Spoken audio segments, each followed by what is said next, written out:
برادران اسلام، میں کیا جناب جھنڈا کالا لاؤ، سرخ لاؤ، پیلا لاؤ تے سبیل پاوے دودھ لاؤ، پاوے پانی بھی لاؤ، پاوے شہد بھی لاؤ، مگر ایک گل یاد رکھنا اس ملنگ دی، اس فقیر دی ایک گل یاد ضرور رکھنا، جنت میں وہی جائے گا جو ابو بکر و عمر کا حقدار ہوگا، جو عثمان و علی سے پیار کرنے والا ہوگا، جنت میں فقط وہی جائے گا۔ اور تھی جھنڈے جڑے مرضی لاؤ۔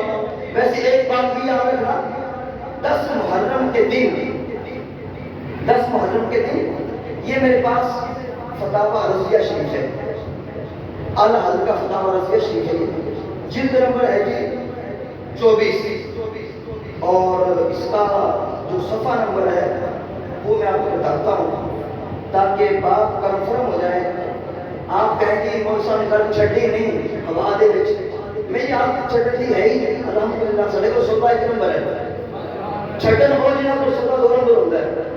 ہاں جی اسی ٹکڑے کھانے بابا جی کے دادا صاحب سے ایک کو جڑی چیز ملنی ایک نمبر ہی مل گیا الحمدللہ۔ تو جناب فتاوی رضیہ شریف جلد نمبر 24، اس کا صفحہ نمبر ہے 493، اس سے پیچھے پیچھے یہ مسئلہ ہے، 490 سے شروع ہوتا ہے اور یہ جناب ختم ہوتا ہے 493 پر۔ اس کے اندر اعلیٰ حضرت نے لکھا ہے 10 محرم کے دن ماتم کرنا، تازیہ بنانا، گھوڑا نکالنا اور سینہ پیٹنا اور روزاری کرنا یہ سب حرام ہے، اور اس دن ان دنوں میں سیاہ لباس، سرخ اور سبز رنگ کے کپڑے بھی نہیں پہننے چاہیے، ان دنوں میں سیاہ، سرخ اور سبز رنگ کے کپڑے نہیں پہننے چاہیے، کیونکہ یہ صحابہ کے جو گستاخ ہیں وہ ایسے کپڑے پہنتے ہیں۔ یہ میں نے آپ کے سامنے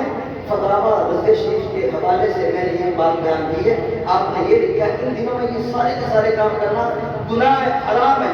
جب ماتم کرنا، آہوزاری کرنا، یہ چپیڑے مارنا، زنجیر کشی کرنا، یہ جب کرنا حرام ہے، اس کو دیکھنا کیا حرام ہے۔ ہمارے لوگ بڑے شوق سے دیکھتے ہیں، کبھی موبائل پہ دیکھتے ہیں، بھائی جب کرنا حرام تو دیکھنا کیا حرام ہے۔ اس لیے ان کپڑوں سے بچو، ان دنوں میں سیاہ رنگ کے کپڑے ان سے ان کو نہ پہنو۔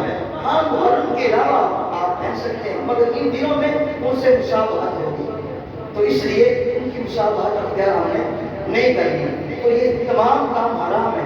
بلکہ آپ کو میرا مشورہ ہے، اور یہ میرے حسینی بھی ہے، مشورہ یہ ہے کہ آپ کے پاس 10 محرم کا دن ایک عبادت کا دن ہے، آپ اس کو کیوں ایسے رسم کے کاموں میں گزارتے ہو؟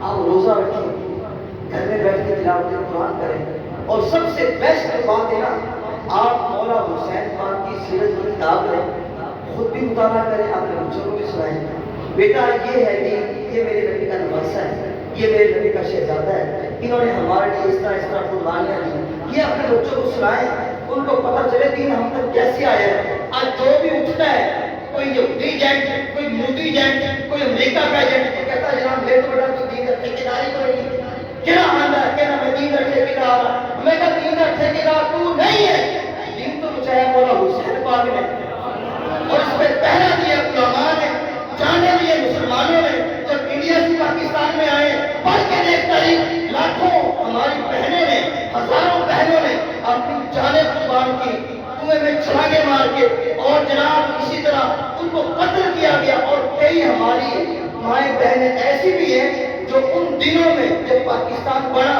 ان کے ہتھے چڑھ گئے، ہندوؤں کے، سکھوں کے، وہ آج تک ان کی مائیں ہیں، آج تک ان کے بچوں کی مائیں ہیں۔ جا کے ان سے پوچھ کے دیکھیں پاکستان کی قدر و قیمت کیا ہے، پاکستان کی شان کیا ہے۔ وہ کہتی ہے کہ کبھی پاکستان سے غداری نہ کرنا، کبھی پاکستان سے 2 نمبری نہ کرنا، کیونکہ اس لیے ایک مائی صاحبہ کا بیان ہے جو ہندوستان میں ہے مسلمان، وہ کہتی ہے کہ جب میرے پوتوں کو، نوازوں کو کبھی کوئی بیماری لگتی ہے، بخار ہوتا ہے، تو میں پاکستان کا نام لے کے دم کرتی ہوں، اللہ تعالیٰ شفا دے دیتا ہے۔ یہ ملک تو اتنا عظیم ہے جو ان لفنگوں نے اپنی نام کو میرا غلط کرنے کی طرف بڑھ رہے ہیں۔ میں کہا نہیں، یہ ملک قیامت تک قائم و قائم رہے گا انشاءاللہ، اور میرے نبی کی روایت کرم سے بنا ہے اور قائم بھی رہے گا۔ مگر ہمیں اپنا اپنا احتساب کرنا چاہیے کہ ہم کہاں کھڑے ہیں۔ مولا حسین نے جو شرافی کے ہاتھ میں ہاتھ نہیں دیا، کیوں ہاتھ نہیں دیا؟ گل ختم، گل ختم، توجہ۔ مولا حسین نے یزید کے ہاتھوں میں ہاتھ کیوں نہیں دیا؟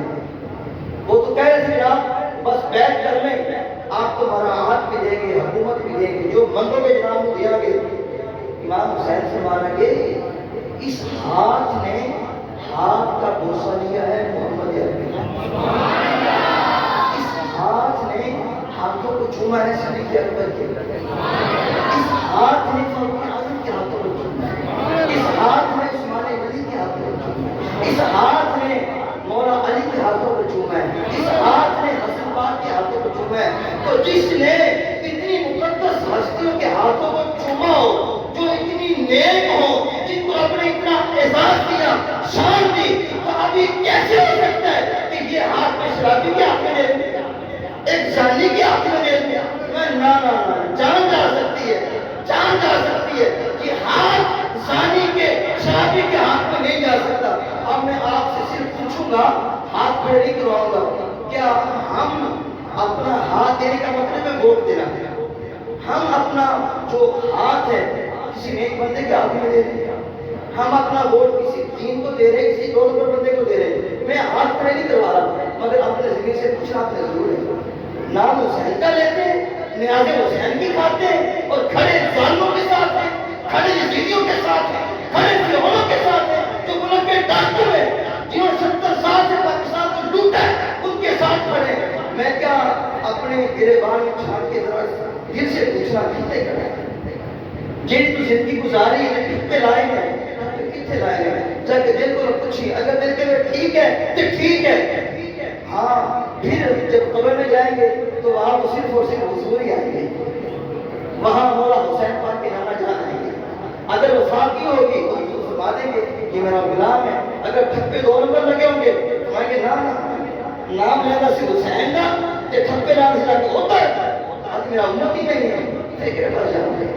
اس لیے جو باقی زندگی رہ گئی ہے، آج یہاں سے احتساب کر کے اٹھنا، توبہ کر کے اٹھنا۔ اگر تو اسلام کے ساتھ کھڑے تو خوش نصیبی ہے، نہیں کھڑے تو آج اللہ کی بارگاہ سے توبہ کر لیں۔ جو باقی زندگی مولا کچھ ہو نہ ہو، ہم اسلام کی طاقت بڑھانے کے لیے اپنی زندگی گزاریں گے۔ اللہ پاک میری اور آپ کی حاضری اپنی بارگاہ میں قبول فرمائے، آمین ثم آمین۔ وآخر دعوانا ان الحمد للہ رب العالمین۔